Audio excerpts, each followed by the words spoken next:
C'est un contrôle d'identité qui a dégénéré et causé les principaux troubles de la manifestation anti-gaz de schiste vendredi à Nîmes.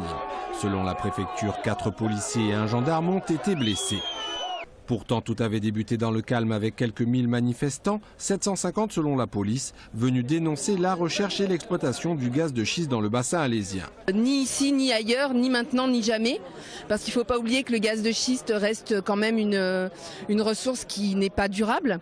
C'est comme le pétrole, au bout d'un moment, il n'y en aura plus. Ne laissons pas détruire notre cadre de vie. Nous sommes là pour nous opposer à ce que l'industrie pétrolière et gazière vienne démolir tout ce que l'homme a mis en équilibre depuis des décennies. En cause, la remise d'un rapport d'expertise qui valide à la société Mouvoil le permis d'explorer le sous-sol du bassin alésien à la recherche d'hydrocarbures. Une exploration qui, selon Mouvoil, ne concernerait pas le gaz de schiste. Les zones dans lesquelles nous explorons, c'est-à-dire entre 1400 et 2400 mètres, sont totalement... ce n'est pas du tout les zones où il y a des gaz de schiste. Les gaz de schiste sont beaucoup plus profonds. Il s'agit du Toarcien qui est plus profond. Donc nous, pour l'instant, on n'a strictement rien à voir avec ça. On cherche simplement à mettre en production de l'huile.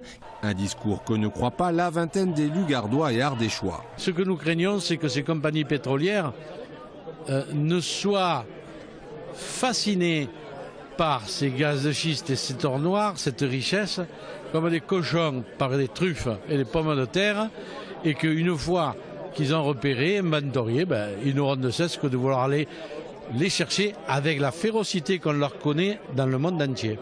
Dans un courrier adressé aux parlementaires gardois, le ministre de l'écologie précise qu'il n'est pas question de prendre des décisions hâtives et d'autoriser des travaux de recherche, tout en rappelant l'engagement pris par le président de la République d'interdire l'exploitation de gaz de schiste pendant toute la durée de son quinquennat.